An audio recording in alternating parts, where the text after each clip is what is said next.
आज के इस वीडियो में हम लोग बंगाल विभाजन और स्वदेशी आंदोलन से संबंधित जो भी इंपॉर्टेंट फैक्ट हैं जो कि अलग अलग एग्जामों में पूछे जाते हैं उसे हम लोग डिस्कस करने वाले हैं। नमस्कार दोस्तों, study with team Banaras channel पर आपका स्वागत है। तो चलिए सबसे पहले हम लोग समझ लेते हैं कि बंगाल विभाजन के पीछे का कारण क्या था।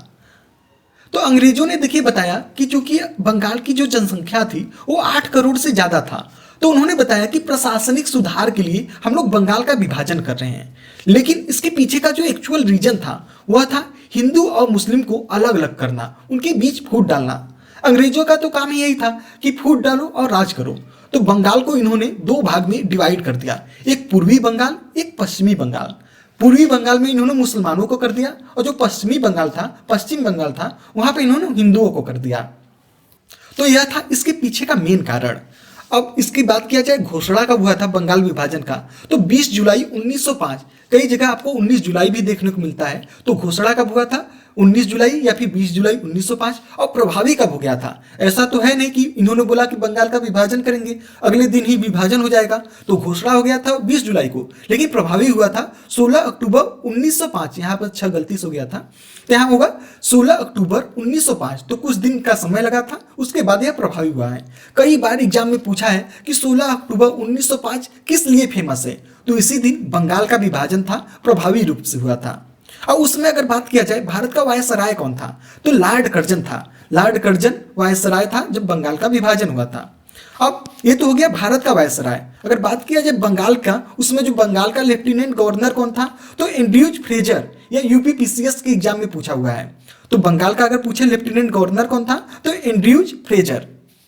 अब देखिए बीपीएससी का जो अभी एग्जाम हुआ था टीआरई 2, उसमें पूछ लिया था कि जो बंगाल का विभाजन हुआ था 16 अक्टूबर 1905 को, उसे हम लोग किस दिन के रूप में मनाते हैं, तो उसे हम लोग शोक दिवस के रूप में मनाते हैं। ठीक है, शोक दिवस किस लिए कब मनाया जाता है, तो 16 अक्टूबर जब बंगाल का विभाजन हुआ था उस दिन। अब देखिए धीरे धीरे क्या था, लेकिन जो बंगाल के लोग थे वो काफी पढ़े लिखे थे, तो उनके अंदर धीरे धीरे चेतना आई कि उन्होंने समझा कि ये लोग अंग्रेज जो हैं हमारा शोषण कर रहे हैं, हमें एक दूसरे में फूट डाल के अलग कर रहे हैं। तो हिंदू और मुस्लिम लोगों ने आपस में राखी बांध करके रक्षाबंधन का त्यौहार मनाया, जिससे उन्होंने अंग्रेजों को बता दिया कि हम लोग अलग अलग नहीं हैं, बल्कि हम लोग एक हैं, हमारे अंदर भी एकता है। और अगर बात किया जाए नेक्स्ट पॉइंट की, तो रविन्द्रनाथ टैगोर जी ने बंगाली भाषा में अमार सुनार बांग्ला, जिसका हिंदी मतलब होता है अमार मतलब मेरा, सुनार मतलब स्वर्णिम, बंगाल मतलब मेरा स्वर्णिम बंगाल, एक गीत लिखा था, जो कि बाद में चल के जब बांग्लादेश अलग हुआ था पाकिस्तान से, तो उन्होंने अमार सुनार जो बांग्ला है उसे ही अपना राष्ट्रगान बनाया। ठीक है, और अगर बात किया जाए बांग्लादेश का गठन कब हुआ था, तो 1971 में पाकिस्तान से अलग हो गया था। अब चलिए नेक्स्ट पॉइंट देखते हैं। तो जब लोगों को विरोध करना हो रहा था, तो उस समय लोग वंदे मातरम का नारा लगाते थे, वंदे मातरम करके प्रदर्शन करते थे।